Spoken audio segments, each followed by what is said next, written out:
Nós vamos conversar agora com o cientista político Rui Tavares Maluf, o professor Rui, que está aqui no Skype comigo. Me ouve bem, professor? Sim, Alexandre, é um prazer estar com você e com toda a população aí de São José do Rio Preto. Prazer é nosso, professor, cientista político e também mestre em comunicação, aí, especialista em comunicação social. Professor, queria que o senhor começasse fazendo uma análise de, como eu disse, desse atual estado de coisas, a situação política que o país vive. Parece que é uma eterna panela de pressão que não tem fim, né? Faz 2, 3 anos que a gente vive num clima aí de guerra, lados opostos se contrapondo, uma polarização exacerbada. Onde a gente vai parar, professor?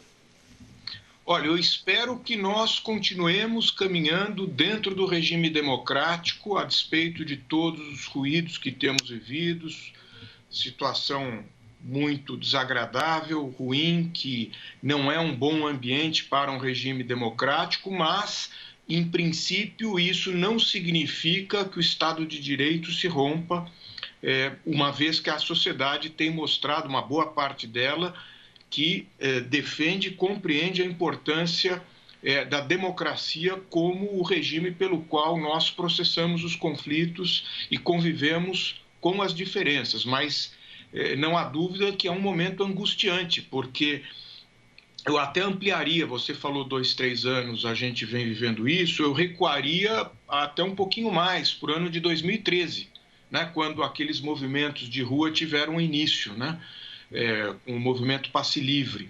E a partir dali se enroscou uma série de demandas, de objetivos difusos, mas de grande insatisfação da sociedade brasileira.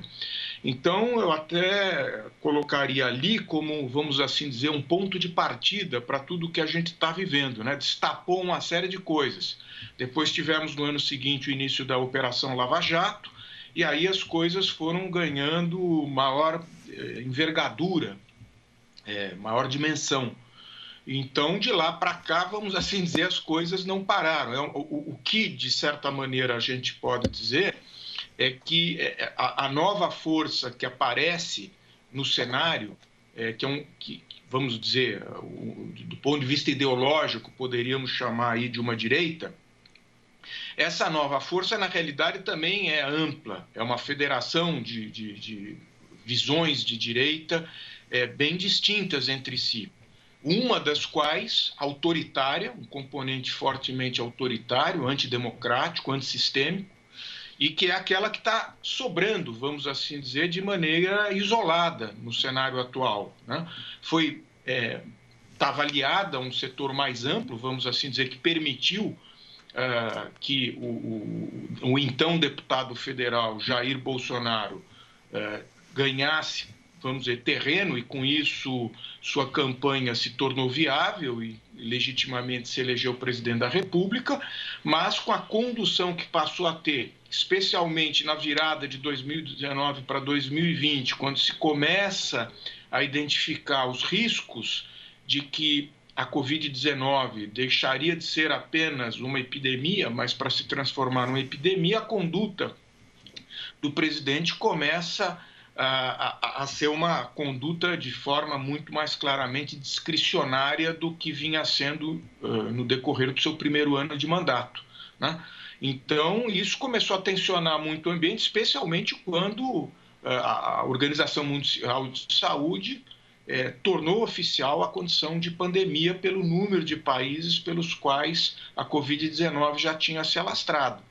Então, vamos assim dizer, o ambiente político ficou, de certa maneira, armadilhado e caudatário da questão de saúde, da questão sanitária, mas, ao mesmo tempo, influenciou e tem influenciado muito a questão sanitária, né?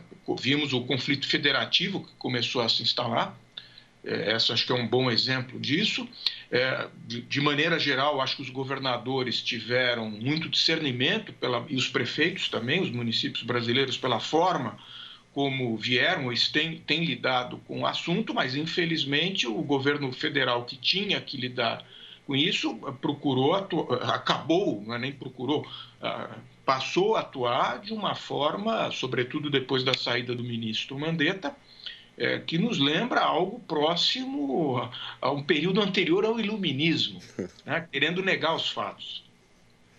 É isso aí. Ô, professor, o senhor falou que não acredita aí na possibilidade de um golpe. A gente sabe que hoje dificilmente seria um golpe de um dia para o outro, está vigorando uma ditadura, mas a gente vê aos pouquinhos militares, generais assumindo postos-chave no governo. O senhor não acha que aos pouquinhos e algumas medidas que vêm sendo tomadas, como esse escamoteamento de dados, enfim, um discurso cada vez mais duro, o senhor não acha que aos pouquinhos esse golpe está sendo perpetrado e, de repente, a gente vai acordar e perceber que está num regime de exceção, a exemplo do que aconteceu na Venezuela na época do Chávez, que foi indo, a hora que a sociedade acordou, eram generais só no comando do país? Ótima pergunta que você encaminha, Alexandre. Acho muito feliz. E quando você cita o Chávez, é muito curioso, né? Porque, afinal de contas,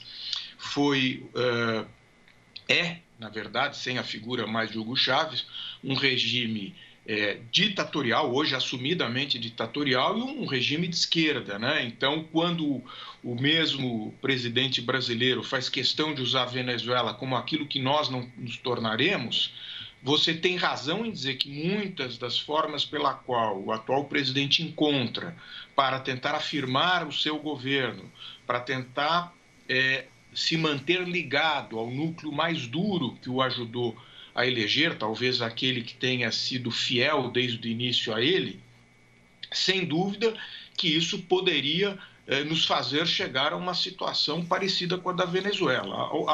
A diferença que eu traçaria com isso, longe de querer ser dono da verdade, faço questão de dizer que eu não afasto assim remotamente a possibilidade de vivermos, né, uma situação igual.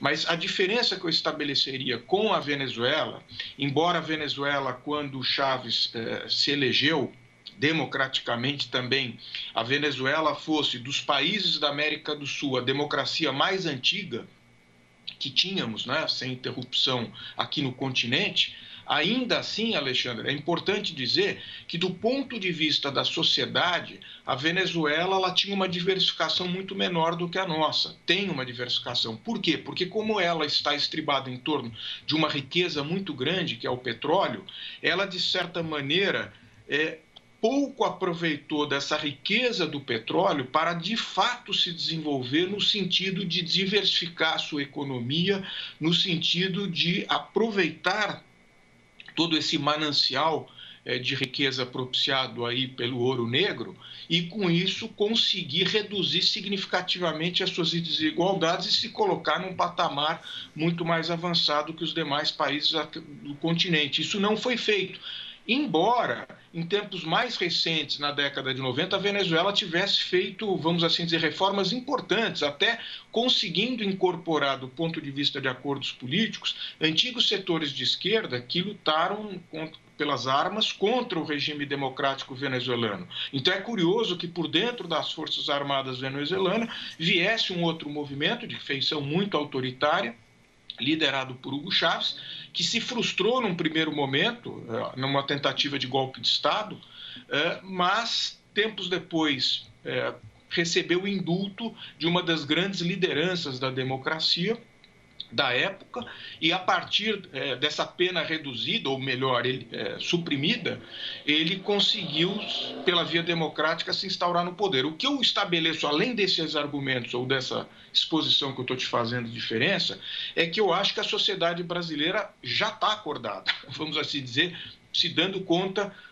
do que estaria em marcha. E seja com o que nós assistimos ontem ou já na semana anterior, já uma parcela significativa da sociedade vem acordando, se organizando para resistir a essa tentativa. Me parece claro que a maioria da sociedade brasileira não deseja viver de fato debaixo de um outro regime autoritário. Mas, ainda que sempre a força das armas possa se impor, sem dúvida alguma, sobre o restante da sociedade, seria muito mais difícil nos dias atuais conseguir manter um regime como foi, por exemplo, o de 64, ou mesmo o da Venezuela, né? Dado essa maior diversidade da sociedade brasileira, a maior pujança da nossa própria economia e o próprio desenvolvimento das comunicações aqui. Mas, sem dúvida, nós não podemos afastar do completo. Eu costumo dizer, com base em toda uma, vamos assim dizer, uma visão já do século XIX liberal, que o preço, tanto da liberdade como da democracia, é a eterna vigilância. Então, há diferentes formas de resistir que não passam apenas por manifestações de rua, passa pela capacidade da sociedade de expressar sua indignação. Nós não podemos aceitar e cair nessa armadilha de achar que as críticas que possam existir ilegítimas contra as nossas instituições, contra os nossos poderes estabelecidos, conseguirá se resolver pela via da violência, da eliminação, de fechamento do Supremo Tribunal Federal, do Congresso Nacional, de edição de atos de força. Claro que não, né? Quando você elimina a informação e substitui isso pela propaganda, para os ingênuos isso é como se fosse o melhor dos mundos, porque não tem mais notícia ruim, né? Ou seja, como o próprio Henrique, o ex-ministro Mandetta, outro dia dando uma entrevista para a televisão, foi muito feliz em dizer, né? Ilude-se aquele que acha que vai por fim a notícia ruim, matando o carteiro, aquele que nos traz a notícia. É culpar a mensagem, culpar o mensageiro pela mensagem. Ô, professor, o senhor citou aí os manifestos do final de semana. A gente vê de um lado a extrema-direita ali, que tem 100% Bolsonaro, inclusive com faixas pedindo intervenção, etc. E no outro extremo ali, os partidos mais à esquerda, a extrema esquerda, ali na rua protestando. Mas a parcela significativa da sociedade, aquele centro, as pessoas, vamos dizer, a classe média comum aí ainda está observando essa movimentação. Para onde que essa massa central vai migrar na hora que tiver que decidir? Vão pôr aí 2022, eles vão optar por um nome mais ao centro ou mais à esquerda, vai com Bolsonaro de novo, é a chance da esquerda retomar seu espaço? Como que o senhor analisa isso? Olha, eu tenho para mim que se por esquerda nós estamos nos referindo ao Partido dos Trabalhadores, não há dúvida que hoje eles representam um razoável passivo. Longe da minha parte dizer que o PT deve ser eliminado ou qualquer coisa dessa envergadura ou dessa amplitude. Longe disso. Sem dúvida alguma, não será por aí que a gente resolveria os nossos problemas. Mas do ponto de vista eleitoral hoje, né, não será com uma candidatura via Partido dos Trabalhadores que nós conseguiríamos apaziguar efetivamente a nossa sociedade. Quer queira, quer não, havendo ou não razão para isso, o que nós hoje entendemos, ou da minha análise política entendo, como que representam as extremidades, são aquelas que hoje teriam o PT à frente, de um lado, e a direita Jair Bolsonaro de outro. Então, seria rigorosamente uma costura de forças políticas que não entendem ser, por esses dois campos, o caminho melhor de paz e desenvolvimento para o Brasil e de reformas que se fazem necessárias, como no campo da política, que nós conseguiremos pacificar e, com isso, dar condições para retomarmos o nosso desenvolvimento, um desenvolvimento menos desigual e que consiga colocar na agenda política itens compreensíveis, necessários e muitos dos quais urgentes para resolvermos.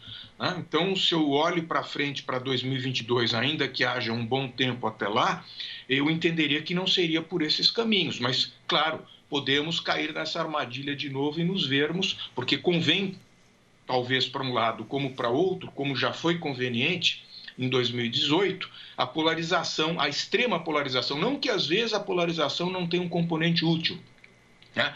Mas quando a gente vê uma polarização que, no meu entendimento, seria uma má polarização porque ela é reducionista, né? Ela elimina o bom debate, ela cai numa série de preconceitos nos quais algumas verdades ganham uma amplificação que elas adquirem um ar de verdade absoluta, enquanto alguns erros, idem, vão pelo mesmo lugar, ganham um ar de verdade absoluta e retiram o componente tão necessário do debate, da mediação, dos prós e contras, que são elementos fundamentais para um regime democrático. Um regime democrático precisa do verdadeiro debate sem ódio. Tá certo. Gente, estou conversando com o cientista político Rui Tavares Maluf. A gente já está encaminhando para o final aqui, o professor tem compromisso. Professor, para a gente finalizar, alguns pontos que eu queria que o senhor também discorresse.